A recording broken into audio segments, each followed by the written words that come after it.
গতকালকের এই ঘটনার পর জোট তো দূরের কথা, ইস্তেমা তো দূরের কথা, এখন তোমাদের বিরুদ্ধে এই 4 হত্যা সহ আমাদের যে সকল নিরপরাধ ভাইদেরকে তোমরা নির্মমভাবে আহত করেছো, 2018 সালে আমার 5,000 সন্তানদেরকে নির্মমভাবে তোমরা ক্ষতবিক্ষত করেছো, প্রতিটি ফোঁটা রক্তের জন্য জবাবদিহিতার কাজ করে আমাদেরকে দাঁড়াতে হবে।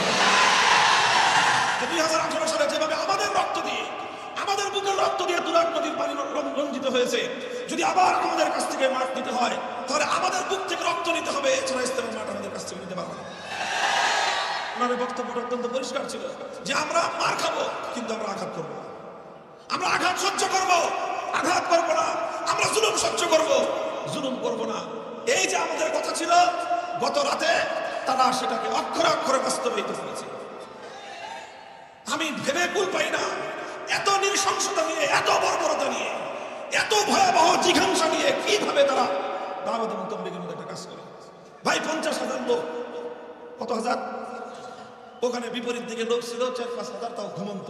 আচ্ছা বলেন 50,000 লোক ঢুকছে, আচ্ছা জোর করে ঢুকলাম, লোকগুলোকে মারার দরকারটা ছিল কি তোমাদের? বলেন বলেন কোন দরকার ছিল? তারা তো এমনি ঢুকে গেছে, ঢুকে গেছে তারা। এই 5,000 লোক অধিকাংশই তারা এই অবস্থা দেখে দায়িত্বশীল জিম্মাদারগণ বললেন সংঘাতে জড়াবো না, যে যার মতো সরে পড়ো। আমাদের সাথীরা সব সরে পড়েছে। অল্প কিছু সাথী যেখানে যাদেরকে পাওয়া গেছে তাদেরকে এমন নির্মম ভাবে তাদেরকে আঘাত করেছে যে 4 জন সাথী শাহাদাত বরণ করেছে। কতটা বর্বরতা, কতটা নির্মমতা তারা প্রদর্শন করেছে, এই দৃশ্য দেখার পর এখন মনের মধ্যে বিশ্বাস জন্মেছে আমার যে আসলে এরা নিজেদের এজেন্ডায় কাজ করতেছে না, অন্য কোন শক্তি যারা বাংলাদেশ এবং ইসলামকে বিপন্ন করতে চায় তারা এদের সাথে যুক্ত হয়ে অথবা এদেরকে দিয়ে তারা দেশ এবং ইসলামের বিরুদ্ধে একটা যুদ্ধ চাপায় দিতে চাচ্ছে। আমি জানি না যে এরা বুঝে এই কাজ করতেছে কিনা, না হলে কোনো বিবেকবান মানুষ এই কাজ করার কথা না, কোনো দায়িত্বশীল মানুষ এই কাজ করার কথা না। আপনি বলেন 50,000 মানুষ এসে 5,000 মানুষকে এলো কাতারি ধারালো অস্ত্র দিয়ে, ছুরি দিয়ে, চাকু দিয়ে বুকে পেটে আঘাত করবো, গলার মধ্যে জবাই করে দিব, এই ধরনের নৃশংস এবং বর্বর কাজ এটা করার তো কোনোই দরকার ছিল না। তোমরা টঙ্গীর মাঠ দখল করবা, বুঝলাম এটা নিয়ে বিতর্ক আছে, তোমার তো দখল হয়েই গেছে। তোমরা যখন 50,000 লোক নিয়ে এভাবে জোরপূর্বক ঢুকলা, আইন অমান্য করছো, রীতি ভঙ্গ করছো, সেটা ভিন্ন বিচার হইতো, সালিশ হইতো। মানুষগুলোকে মারলা কেন? মারলা কোন কারণে মারলা? এই লোকগুলোকে হত্যা করার পিছনে তোমাদের পরকালীন কি লাভ ছিল, ইহকালীন কি লাভ ছিল? কোনো কিছুই ছিল না, বাস শুধুমাত্র এইভাবে মানুষগুলোকে হত্যা করার জন্যই যেন তারা হত্যা করবে। এই হলো পরিস্থিতি। আমি এই ঘটনাটার একটু বিবরণ আপনাদের কাছে এই জন্য দিলাম যে আপনারা এই এলাকার নিকটবর্তী অধিবাসী, আপনারা নিকটবর্তী অধিবাসী, এই বিষয়গুলো আপনাদের হয়তো অনেকের মধ্যে কনফিউশন থেকে থাকতে পারে। তবে এখনো আমি ওই কথাই বলতেছি, ফাইন বাগাত ইহদাহুমা আল উখরা ফাকাতিলুল লাতী তাবগী হাত্তা তাফিয়া ইলা আমরিল্লাহ। যদি এক পক্ষ বাড়াবাড়ি করে তাহলে তাদের বিরুদ্ধে সকলে মিলে ঐক্যবদ্ধ প্রতিরোধ গড়ে তুলুন। সকলের বাধার মুখে ফাইন ফাত, সকলের বাধার মুখে যদি তারা আবার সঠিক পথে ফিরে আসতে চায় তাহলে তাদের জন্য দুয়ার খোলা আছে, তাদের জন্য দুয়ার খোলা আছে। শুধুমাত্র যারা হত্যাকাণ্ডের সঙ্গে জড়িত তাদের বিচার হতে হবে। যারা প্রত্যক্ষভাবে আগাম ঘোষণা দিয়ে যারা এই হত্যাকাণ্ড সংগঠিত করেছে তাদের বিচার যদি না করা হয়, 2018 সালে বিচার হয় নাই বলে আজ 2024 সালে মর্মান্তিক ঘটনা ঘটল। আজ যদি 2024 সালে এই ঘটনা, 2024 সালের এই ঘটনার যদি কোনো বিহিত না হয় তাহলে এটা একটা ভয়াবহ পরিণাম দেশের উপর, জাতির উপর, মানুষের উপর চেপে আসতে পারে। এরপরে বলছি যদি তারা আবার সঠিক পথে ফিরে আসার কোনো মনোভাব তাদের মধ্যে দেখি, আমি ব্যক্তিগতভাবে বলছি যে উদারভাবে আবারও তাদেরকে মূল স্রোতে দ্বীনি দাওয়াতের মেহনতের সাথে তাদেরকে সংযুক্ত করে নেওয়ার পিছনে এবং সেজন্য চেষ্টা করার ক্ষেত্রে আমাদের কোনো কার্পণ্য থাকবে না। পরিষ্কার এটা আমাদের কথা। কাজেই তারা যেই কাজটা করেছে, এই কাজের মাধ্যমে যেই ভয়াবহ এক জঘন্য অপরাধ তাদের দ্বারা সংঘটিত হয়েছে, এর দ্বারা সবচেয়ে বড় যেই মেসেজটা দিবালোকের ন্যায় পরিষ্কার হয়ে গেছে সেটা হলো এই অন্তত বাংলাদেশের সাতপন্থীদের মধ্যে একজন বিবেকবান দায়িত্বশীল নাই, নট এ সিঙ্গেল পারসন। একজন ব্যক্তিও যদি থাকতো গতকালকে রাতের এই ঘটনা তারা ঘটাতে পারে না। গতকালকের এই ঘটনার কোনো যৌক্তিক বিশ্লেষণ নাই, দুনিয়ার দিক থেকেও নাই, আখিরাতের দিক থেকেও নাই, সাতপন্থী হিসেবেও নাই, কলমপন্থী হিসেবেও নাই। যেই ঘটনা তোমরা ঘটাই না, এই ঘটনার কারণে আগে তো তোমরা জোর করার জন্য একটা দেন দরবার করার সুযোগ পাচ্ছি না, ইস্তেমা করার একটা দেন দরবার করার সুযোগ পাচ্ছি না। গতকালকের এই ঘটনার পর জোর তো দূরের কথা, ইস্তেমা তো দূরের কথা, এখন তোমাদের বিরুদ্ধে এই 4 হত্যা সহ আমাদের যে সকল নিরপরাধ ভাইদেরকে তোমরা নির্মমভাবে আহত করেছো, 2018 সালে আমার 5,000 সন্তানদেরকে নির্মমভাবে তোমরা ক্ষতবিক্ষত করেছো, প্রতিটি ফোঁটা রক্তের জন্য জবাবদিহিতার কাজ করে তোমাদেরকে দাঁড়াতে হবে।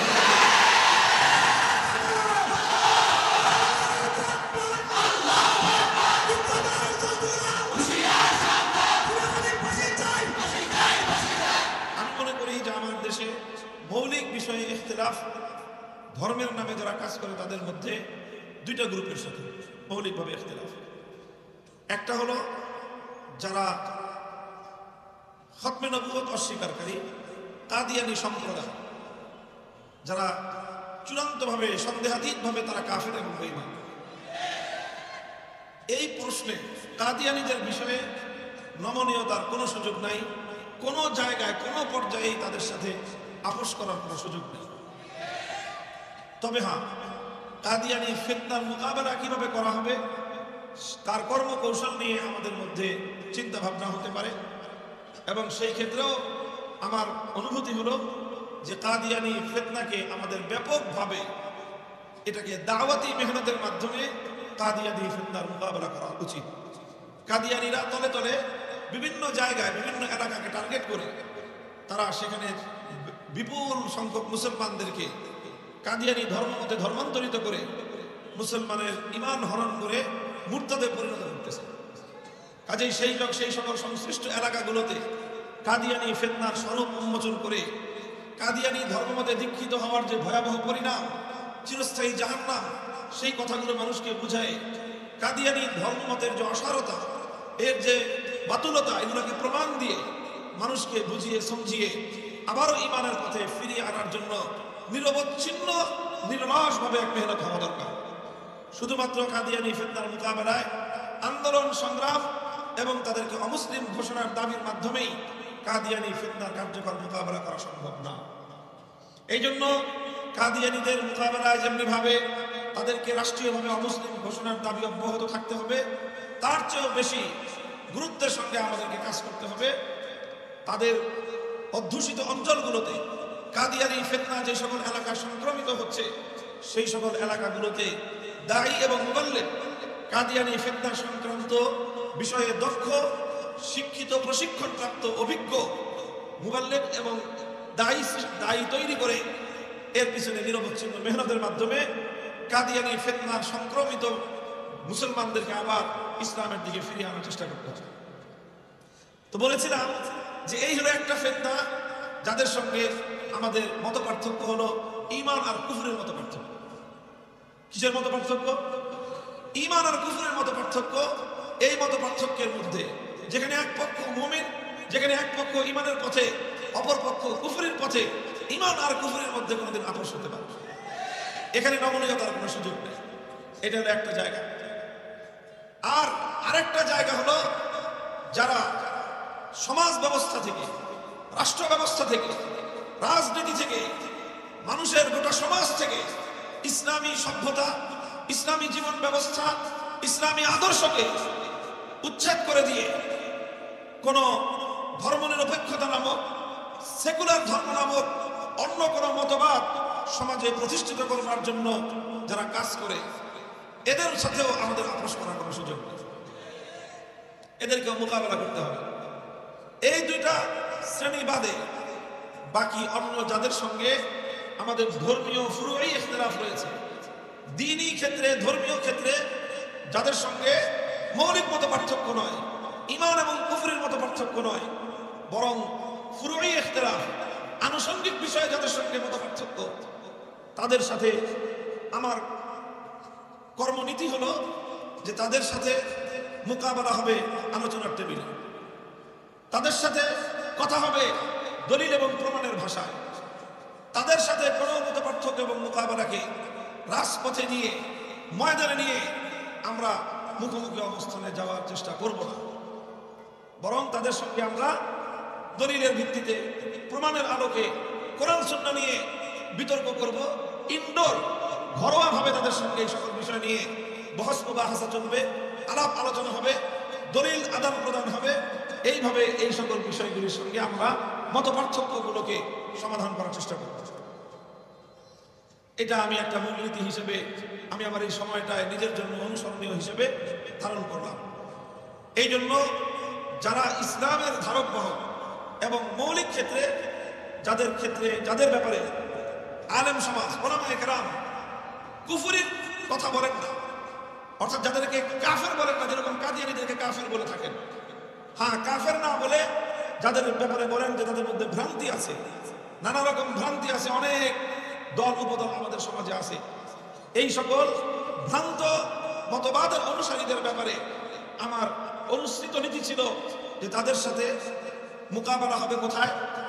আলোচনার টেবিলে। কোথায়? কোথায় না? ময়দানে এবং রাজপথে না। এই নীতি অনুসরণ করার পর স্বাভাবিকভাবে অন্যান্য ইসলামী দল উপদলগুলোর মতো তবলিগ জামাতের যে মতবিরোধ, যাদের সাথে মতবিরোধ, এই যে মাওলানা সাদ কান্ডবী সাহেবের অনুসারী যারা সাদপন্থী, তাদের ব্যাপারে ওলামায়ে কেরাম এমন কোনো ফতোয়া দেন নাই যে তাদের ঈমান নাই, এরকম কোনো ফতোয়া দেন নাই।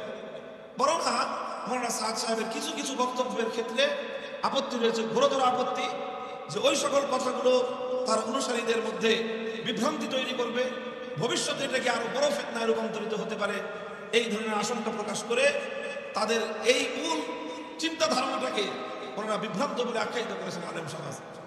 সেই হিসাবে সাদপন্থীদের সাথে আমার অনুসৃত নীতি অনুযায়ী আমার ময়দানে মোকাবেলা করার কথা না, মোকাবেলা করার কথা আলোচনার টেবিলে প্রমাণ দলিল প্রমাণের ভিত্তিতে আলাপ আলোচনার মাধ্যমে, বোঝানোর মাধ্যমে, এবং এই নীতি আমি অনুসরণ করে চলছিলাম।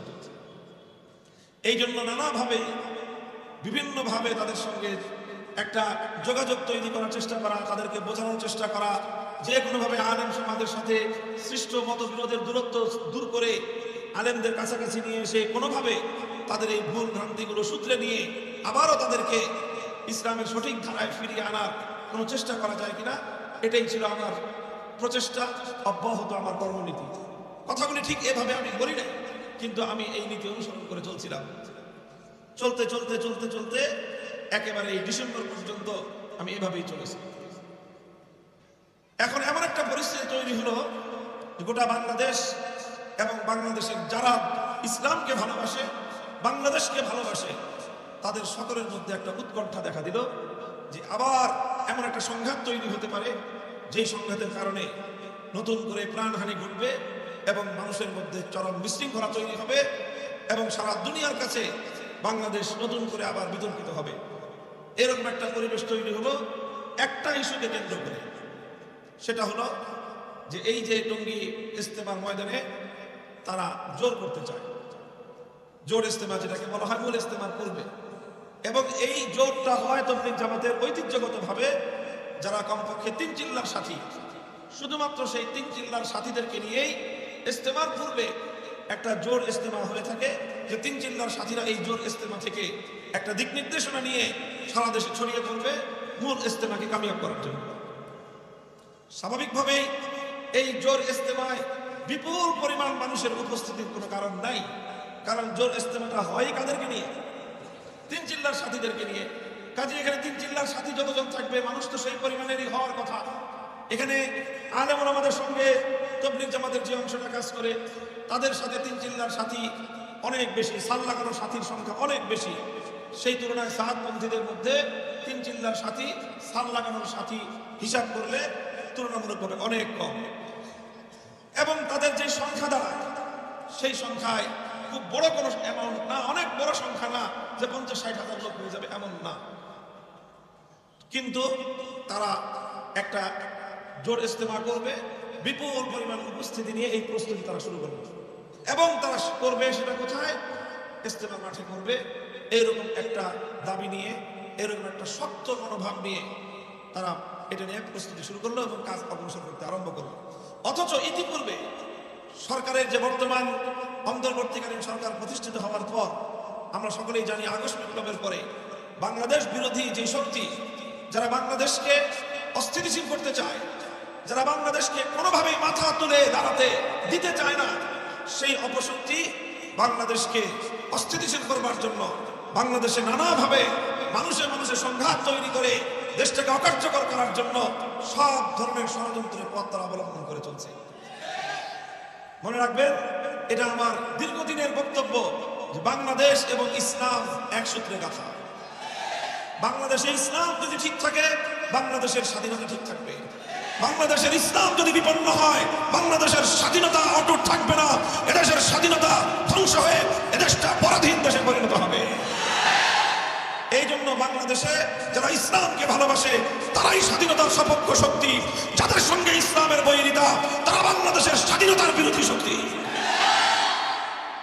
এই মূলনীতিতে কোনো ভুল করা চলবে না যে একজন মানুষ বাংলাদেশে ইসলাম বিরোধী হলে সে কশ্চিনকালেও বাংলাদেশের স্বাধীনতার পক্ষ হতে পারেই না। কারণ বাংলাদেশ যেভাবে গড়ে উঠেছে, 1905 সালের বঙ্গভঙ্গ, 1947 সালের দেশ বিভাগ, 1971 সালের মুক্তিযুদ্ধ, এই সব কিছুর মধ্য দিয়ে যে বাংলাদেশ গড়ে উঠেছে, এই বাংলাদেশের বৈশিষ্ট্যই হলো এখানে একটি মুসলিম জাতিসত্তার উন্মেষ ঘটবে। এই মুসলিম জাতিসত্তার মানচিত্র এবং তার ভৌগোলিক পরিচয়ের নামই হলো বাংলাদেশ। মুসলিম জাতিসত্তা যদি না থাকে, মুসলিম জাতিসত্তার পরিচয় যদি না থাকে, মুসলিম জাতিসত্তার পরিচয় যদি বিঘ্নিত হয়, বাংলাদেশ বিপন্ন হবে। এই জন্য এই বাংলাদেশটাকে রক্ষা করার জন্য, এই বাংলাদেশটাকে রক্ষা করার জন্য, বাংলাদেশের এই ভূগোলের প্রতি ইঞ্চি মাটি রক্ষা করার জন্য লড়াই করা, সংগ্রাম করা, জিহাদ।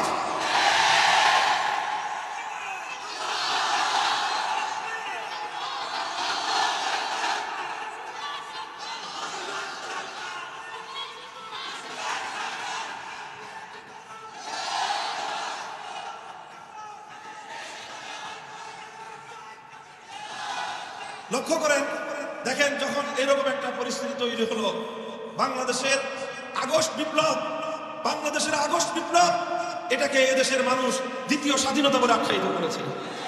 অর্থাৎ আগস্ট বিপ্লবের সঙ্গে বাংলাদেশের অস্তিত্বের সম্পর্ক। আগস্ট বিপ্লব যদি ব্যর্থ হয়, বাংলাদেশের স্বাধীনতা বিপন্ন হবে। আগস্ট বিপ্লব যদি ব্যর্থ হয়, বাংলাদেশ অঙ্গরাজ্যে পরিণত হবে।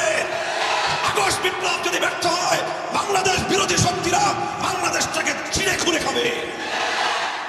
এই জন্য আগস্ট বিপ্লবের পর এদেশের আলেম সমাজ খুবই চৌকান্না সচেতন যে আমাদের এমন কিছু করা সমীচীন হবে না যে কারণে দেশের বর্তমান যে একটা পরিস্থিতি, খুবই বর্তমান একটা অস্বাভাবিক এবং একটা সাময়িক একটা সরকার ব্যবস্থার মধ্য দিয়ে বাংলাদেশকে অতিক্রম করতে হচ্ছে। এই পরিস্থিতিতে কোনো ধরনের সংকট তৈরি হওয়া, কোনো ধরনের সরকারের উপর অতিমাত্রায় চাপ তৈরি করে নিজেদের দাবি দাওয়া আদায় করা, এটাকে আমরা মনে করি একটা সুযোগ সন্ধানী কাজ। দেশটা এখন একটা অন্তর্বর্তীকালীন সময় অতিক্রম করছে। সরকার হলো এখন একটা অস্থায়ী সরকার। তো একটা অন্তর্বর্তীকালীন সময় অতিক্রমকারী একটা দেশের একটা অস্থায়ী সরকারকে যদি সুযোগ পেয়ে যারা দাবির পরে দাবি তুলতে চায়, দাবির পরে দাবি তুলতে চায়, এটা অবশ্যই সুযোগ সন্ধানী একটা কাজ। এটা কোনো বীর পুরুষের কাজ নয়, এগুলো হলো কাপুরুষের কাজ। সুযোগ পেয়ে এখন সবাই যার যার মতো করে নিজেদের সামান্য সামান্য স্বার্থের জন্য দেশ এবং জাতির বড় ধরনের ক্ষতি করতে তারা দ্বিধা করে না। ওলামায়ে কেরামের কৌশল ছিল এবং এটা আমাদের সুচিন্তিত আমাদের নীতি এবং পলিসি ছিল যে এই সময়টায় আমরা রাষ্ট্র এবং সরকার বিব্রত হয় এমন বড় ধরনের কোনো ধরনের চাপ প্রয়োগ আমরা করবো না।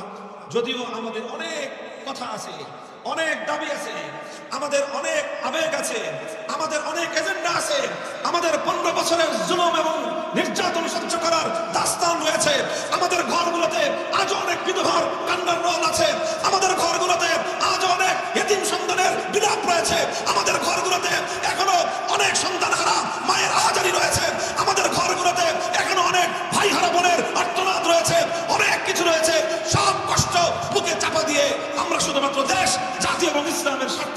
এই সময়টাকে সুযোগ সন্ধানী হিসেবে আমরা ব্যবহার করতে চাই না।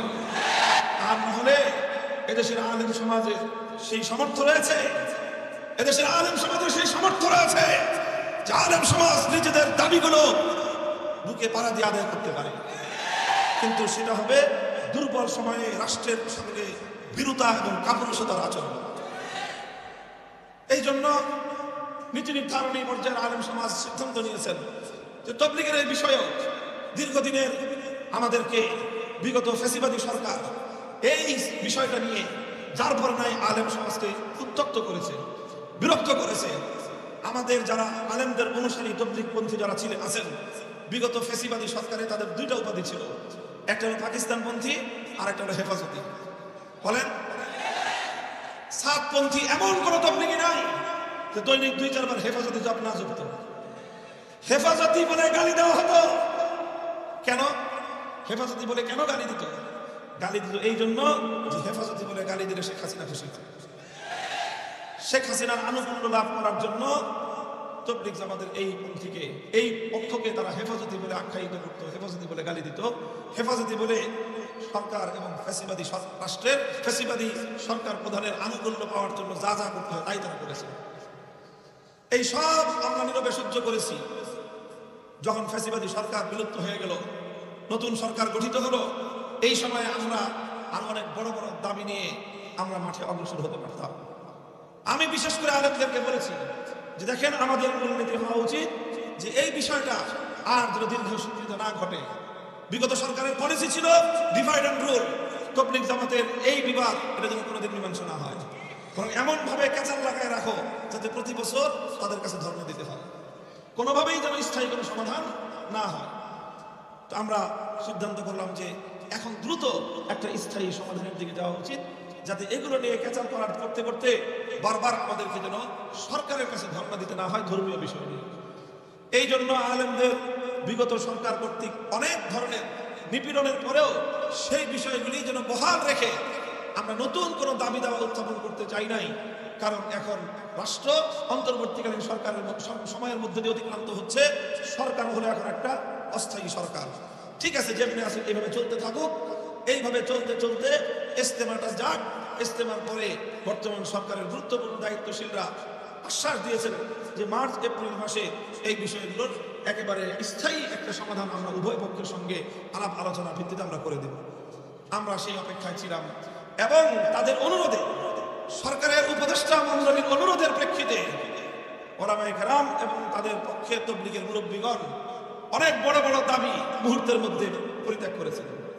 বলেছিলেন যে কাকরাইলে তাদেরকে জায়গা দেওয়া হবে না, কারণ কাকরাইল যে কাজের জন্য আমাদের কথা হলো যে সেই কাজ ওলামায়ে কেরামের নেতৃত্বেই হওয়া চাই। কাকরাইলের যেই ট্রাস্টি বোর্ড, সেই ট্রাস্টি বোর্ডে ওলামায়ে কেরামের সংখ্যাধিক্য, তারাই এই ট্রাস্টি বোর্ড চালায়।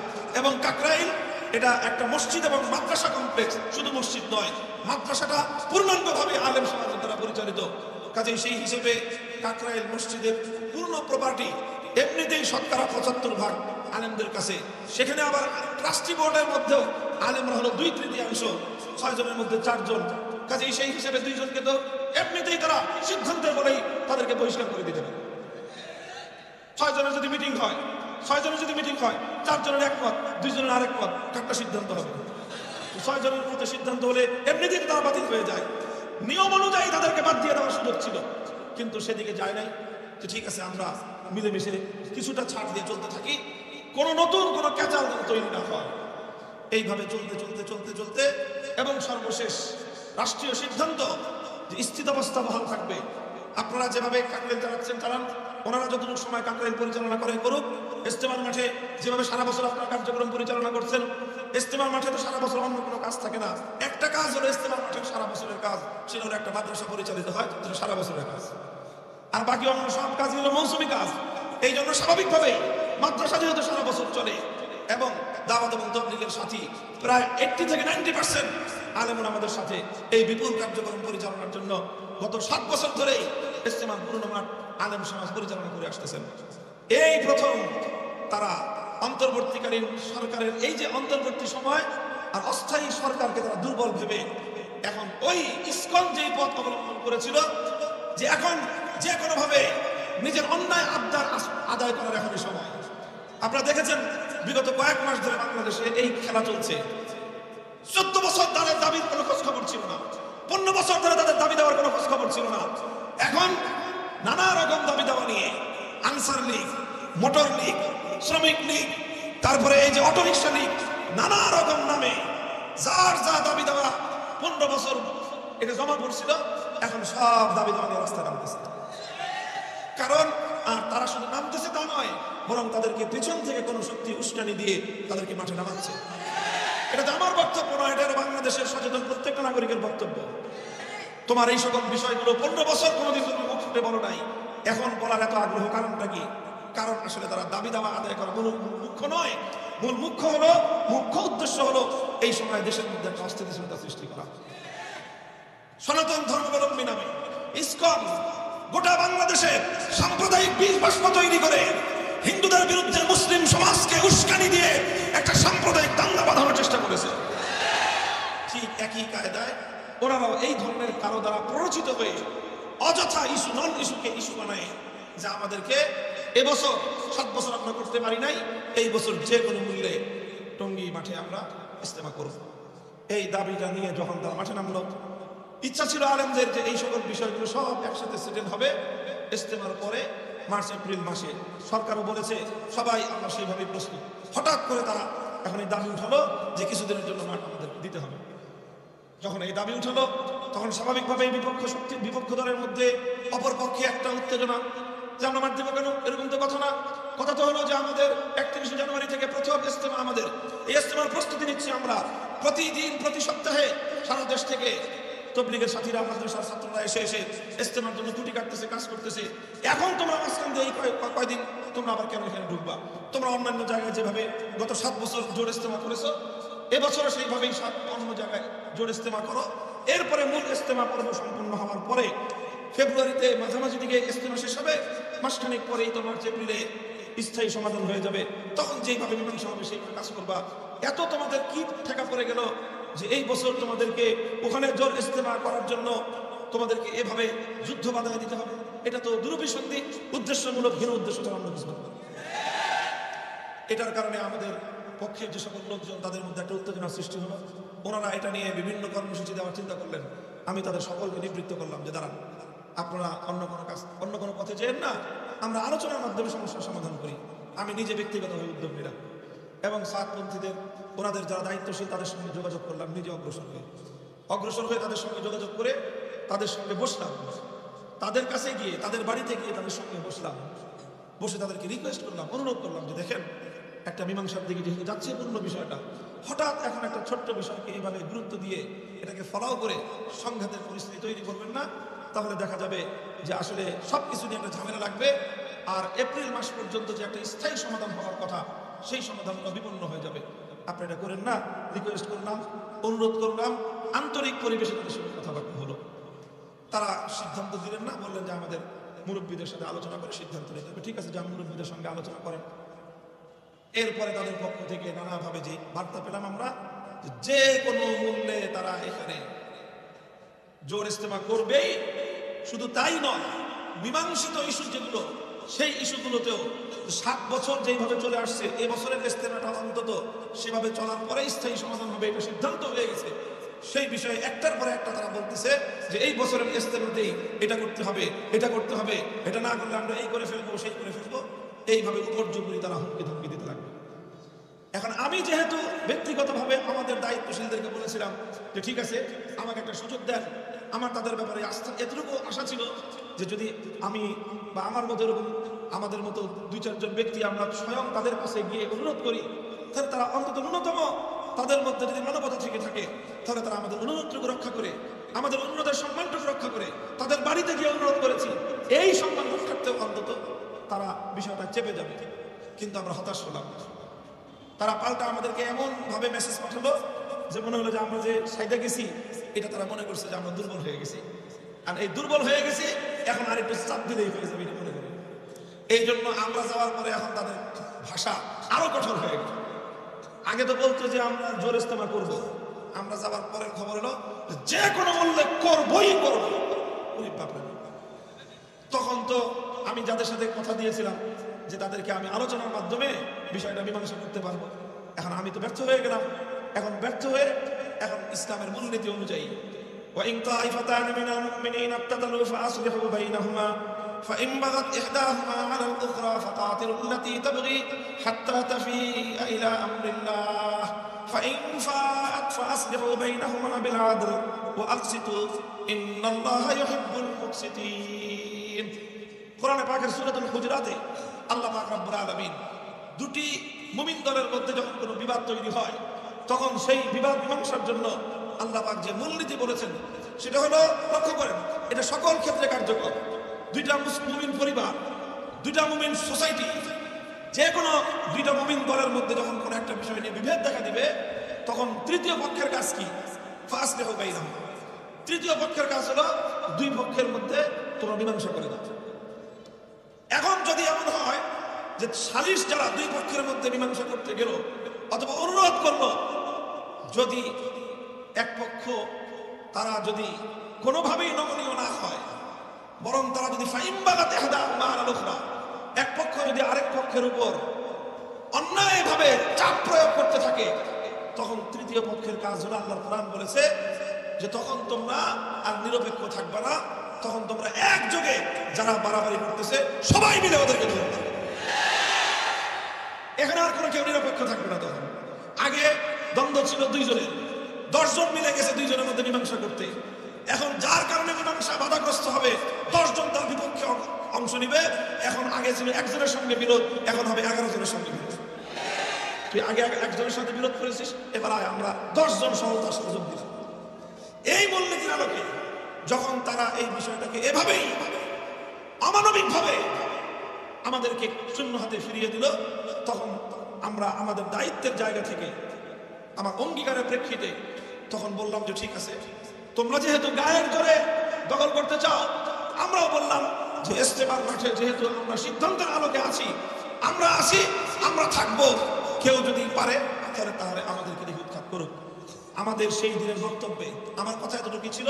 আমার অন্যান্য সাথীরা বলেছে, মৌলানা আমানুল হক সাহেব স্পষ্ট ভাষায় একটা কথা বলেছেন যে 2018 সালে যেভাবে আমাদের রক্ত দিয়ে, আমাদের বুকের রক্ত দিয়ে তুরাগ নদীর পানি রঞ্জিত হয়েছে, যদি আবার আমাদের কাছ থেকে মাঠ নিতে হয় তাহলে আমাদের বুক থেকে রক্ত নিতে হবে, এছাড়া ইস্তেমার মাঠ আমাদের কাছ থেকে নিতে পারবো না। ওনার বক্তব্যটা অত্যন্ত পরিষ্কার ছিল যে আমরা মার খাবো কিন্তু আমরা আঘাত করবো না, আমরা আঘাত সহ্য করবো, আঘাত করবো না, আমরা জুলুম সহ্য করবো, জুলুম করবো না। এই যে আমাদের কথা ছিল, গত রাতে তারা সেটাকে অক্ষরে অক্ষরে বাস্তবায়িত করেছে। আমি ভেবে কুল পাই না, এত নৃশংসতা নিয়ে, এত বর্বরতা নিয়ে, এত ভয়াবহ জিঘাংসা নিয়ে কিভাবে তারা দাওয়াত এবং তাবলীগের মধ্যে একটা কাজ করে। ভাই 50,000 লোক, কত হাজার? ওখানে বিপরীত দিকে লোক ছিল 4-5 হাজার, তাও ঘুমন্ত। আচ্ছা বলেন 50,000 লোক ঢুকছে, আচ্ছা জোর করে ঢুকলাম, লোকগুলোকে মারার দরকারটা ছিল কি তোমাদের? বলেন কোন দরকার ছিল? তারা এমনি ঢুকে গেছে তারা। এই 5,000 লোক অধিকাংশই তারা এই অবস্থা দেখে দায়িত্বশীল জিম্মাদারগণ বললেন, সংঘাতে জড়াবো না, যে যার মতো সরে পড়ো। আমাদের সাথীরা সব সরে পড়েছে। অল্প কিছু সাথী যেখানে যাদেরকে পাওয়া গেছে তাদেরকে এমন নির্মম ভাবে তাদেরকে আঘাতের পর আঘাত করেছে যে 4 জন সাথী শাহাদাত বরণ করেছে। কতটা বর্বরতা, কতটা নির্মমতা তারা প্রদর্শন করেছে। এই দৃশ্য দেখার পর এখন মনের মধ্যে বিশ্বাস জন্মেছে আমার যে আসলে এরা নিজেদের এজেন্ডায় কাজ করতেছে না, অন্য কোন শক্তি যারা বাংলাদেশ এবং ইসলামকে বিপন্ন করতে চায় তারা এদের সাথে যুক্ত হয়ে অথবা এদেরকে দিয়ে তারা দেশ এবং ইসলামের বিরুদ্ধে একটা যুদ্ধ চাপায় দিতে চাচ্ছে। আমি জানি না যে এরা বুঝে এই কাজ করতেছে কিনা, না হলে কোনো বিবেকবান মানুষ এই কাজ করার কথা না, কোনো দায়িত্বশীল মানুষ এই কাজ করার কথা না। আপনি বলেন 50,000 মানুষ এসে 5,000 মানুষকে এলোপাতাড়ি ধারালো অস্ত্র দিয়ে, ছুরি দিয়ে, চাকু দিয়ে বুকে পেটে আঘাত করবে, গলার মধ্যে জবাই করে দিল, এই ধরনের নৃশংস এবং বর্বর কাজ এটা করার তো কোনোই দরকার ছিল না। তোমরা টঙ্গীর মাঠ দখল করবা, বুঝলাম এটা নিয়ে বিতর্ক আছে, তোমার তো দখল হয়েই গেছে। তোমরা যখন 50,000 লোক এইভাবে জোরপূর্বক ঢুকলা, আইন অমান্য করছো, রীতি ভঙ্গ করছো, সেটা ভিন্ন বিচার হইতো, সালিশ হইতো। মানুষগুলোকে মারলা কেন? কোন কারণে মারলা? এই লোকগুলোকে হত্যা করার পিছনে তোমাদের পরকালীন কি লাভ ছিল? ইহকালীন কি লাভ ছিল? কোনো কিছুই ছিল না। বাস শুধুমাত্র এইভাবে মানুষগুলোকে হত্যা করার জন্যই যেন তারা হত্যা করে। এই হলো পরিস্থিতি। আমি এই ঘটনাটার একটু বিবরণ আপনাদের কাছে এই জন্য দিলাম যে আপনারা এই এলাকার নিকটবর্তী অধিবাসী, আপনারা নিকটবর্তী অধিবাসী, এই বিষয়গুলো আপনাদের হয়তো অনেকের মধ্যে কনফিউশন থেকে থাকতে পারে। তবে এখনো আমি ওই কথাই বলতেছি, ফাইন বাগাত ইহদাহুমা আলাল উখরা ফাকাতিলুল লাতী তাবগী হাত্তা তাফিয়া ইলা আমরিল্লাহ। যদি এক পক্ষ বাড়াবাড়ি করে তাহলে তাদের বিরুদ্ধে সকলে মিলে ঐক্যবদ্ধ প্রতিরোধ গড়ে তুলো। সকলের বাধার মুখে ফাইন ফাত, সকলের বাধার মুখে যদি তারা আবার সঠিক পথে ফিরে আসতে চায় তাহলে তাদের জন্য দুয়ার খোলা আছে, তাদের জন্য দুয়ার খোলা আছে। শুধুমাত্র যারা হত্যাকাণ্ডের সঙ্গে জড়িত তাদের বিচার হতে হবে।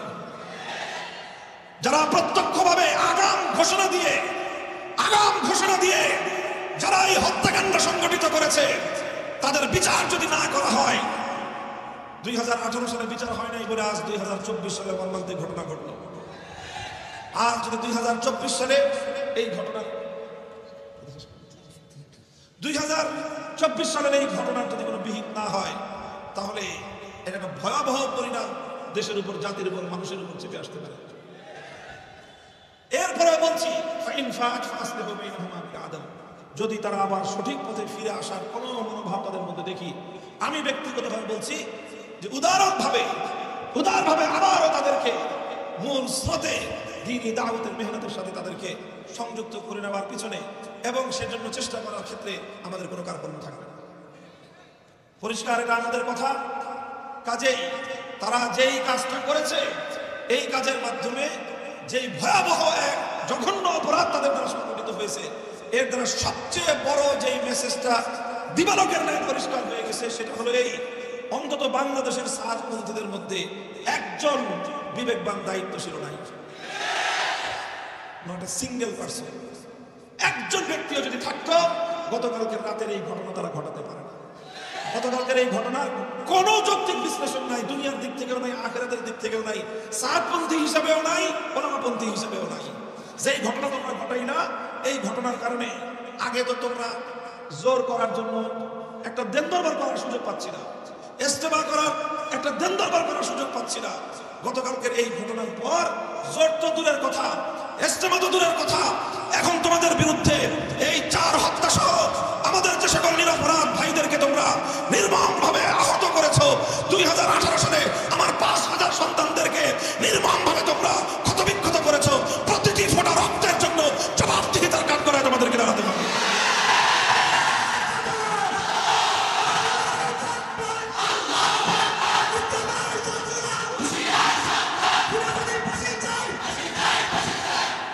মুহতারাম হাজিরিন, আমি কথা লম্বা করতেছি না। আমাদের বর্তমান বাংলাদেশের মাননীয় ধর্ম উপদেষ্টা, আসলে ধর্ম উপদেষ্টা এটা ওনার সবচেয়ে ছোট্ট পরিচয়, ওনার সবচেয়ে বড় পরিচয় তিনি আমাদের আল্লামা খালেদ হোসেন। বাংলাদেশে আমাদের একজন কওমি অঙ্গনে একজন ডক্টর আহম খালিদ আছেন, এটাই হলো ওনার সবচেয়ে বড় পরিচয়। তিনি বাংলাদেশের একজন স্বনামখ্যাত মুহাদ্দিস, তিনি বাংলাদেশের একজন প্রথিতযশা লেখক এবং গবেষক। আমাদের আলেমদের মধ্যে মানে চলমান সময়ে যাদের ক্ষুব্ধার লিখনী একাধারে লিখে গিয়েছে বছরের পর বছর, তার মধ্যে হযরতের নাম একেবারে শীর্ষ কাতারে। আল্লাহ পাক রব্বুল আলামিন হযরতের হায়াতকে বরকতের সাথে দীর্ঘায়িত করেন এবং হযরতের বরকতকে আল্লাহ পাক রব্বুল আলামিন জাতির জন্য ব্যাপক করেন। আমি ওনার হযরতের কাছেও এই অনুরোধ রাখবো যে ঠিক এভাবেই আমরা কোনোভাবেই তাদের উপর অন্যায় করতে চাই না, কিন্তু যে লক্ষণটা প্রকাশ পেল, যে আমি এই কথাটা আবারও বলছি, দেখেন এটা একজন সাতপন্থী হিসেবে, একটা পন্থী হিসেবে কিভাবে তারা এই কাজটা করতে পারে। এইরকম একটা হত্যাযজ্ঞ বর্বরতা পরিচালনা করলে তাদের জন্য যে একটা বড় ধরনের সমস্যা হবে এটা তো পাগলেও বুঝে, বলেন এটা পাগলে বুঝে না? কিন্তু একটা পাগলের মতো বিবেকটাও এই পুরা গ্রুপের আগাগোড়া কারণে। এইরকম একটা আনব্যালেন্স, এই ধরনের একজন দায়িত্ব জ্ঞানহীন একটা পূর্ণ জামাত, এত বড় একটা দল যদি একটা দেশে থাকে, সেই দেশে নানা ধরনের অকারেন্স, নানা ধরনের বিশৃঙ্খলা, নানা ধরনের জবাবদিহিতাহীন কার্যকলাপ চলতেই থাকবে। এই জন্য এটা শুধুমাত্র এখন শুধু তবলিগের সাথীদের সমস্যা নয়, এটা একটা বাংলাদেশের সমস্যা। এই সমস্যা গোটা বাংলাদেশকেই সমাধান করতে হবে। কালকের ঘটনা পরম্পরা যদি কেউ বিশ্লেষণ করেন, আমার প্রত্যেকটা কথা আপনার কাছে বোঝানোর জন্য পাল্টা যুক্তির আলাদা যুক্তির প্রয়োজন হবে না। বৈষম্য বিরোধী ছাত্র আন্দোলনের নেতৃবৃন্দ সার্জিস আলম এবং হাসনাত আব্দুল্লাহদের সঙ্গে তারা যে আচরণ করেছে, তাদেরকে যেভাবে ব্ল্যাকমেইল করেছে, জিন্দা মানুষ তারা এখনো ঢাকার শহরে তাদের কথাকে বিকৃত করে, তাদের কথা দিয়ে পাবলিকরে ভুল বুঝে তারা এই কাজ ঘটায় ফেলছে। অথচ কখনো সার্জিস আর হাসনাত আব্দুল্লাহ এরা কিন্তু জিন্দা, এরা দেখতেছে যে আমাদের কথাগুলোকে বিকৃত করে এই ধরনের কাজ তারা ঘটায় ফেলবে। কাজে এই জন্য কোন সুস্থ মস্তিষ্ক সম্পন্ন লোক ওখানে আছে বলে আর এটার কোনোই অবকাশ নেই। কাজে এই লোকগুলোকে হয় এদের দায়িত্বশীল সকলকে এদেরকে কোনো একটা মানসিক হাসপাতালে ভর্তি করে দীর্ঘ মানসিক চিকিৎসা করে স্বাভাবিক অবস্থায় আসলে হয় আবার কোথাও কোনো দায়িত্ব পালন করার সক্ষমতা অর্জন করতে পারে, আর না হয় এই ধরনের মানসিকভাবে বিকারগ্রস্ত লোকগুলো যারা এইরকম একটা বর্বরতা এইভাবে চালায় ফেলতে পারে, অথচ ইতিপূর্বে আরেকটা বর্বরতা চালিয়েছে, এরকম একটা তিক্ত অভিজ্ঞতা থাকার পরেও আবার গতকালকের ঘটনা বিনা উস্কানিতে একতরফাভাবে যেভাবে ঘটিয়েছে, এই ঘটনার পর এখন আর কোনোভাবেই তাদের উপর বিন্দু মাত্র আস্থা বাংলাদেশ রাখতে পারে না। বাংলাদেশ যদি এক্ষেত্রে ভুল করে ভবিষ্যতে অনেক বড় মাসুল দিতে হবে। আল্লাহ পাক রব্বুল আলামিন আমার দেশকে, আমার জাতিকে, ইসলামকে এবং ইসলামের প্রতিটি খিদমাত এবং প্রতিটি শাখা প্রশাখাকে আল্লাহ পাক রব্বুল আলামিন দিন দিন শক্তিশালী করেন। হযরত মাওলানা ইলিয়াস রাহমাতুল্লাহ আলাইহি পরিবর্তিত দাওয়াত এবং তাবলীগের মেহনত আরো দিন দিন উন্নতি এবং তারাক্কি করুন। পৃথিবীর সকল জায়গায় দাওয়াত এবং তাবলীগের মাধ্যমে ইসলামের সুমহান বাণী পৌঁছে যাক, সেই দোয়া করে আমি বক্তব্য শেষ করলাম। ওয়া আখিরু দাওয়ানা আলহামদুলিল্লাহি রাব্বিল আলামিন। আসসালামু আলাইকুম ওয়া রাহমাতুল্লাহ।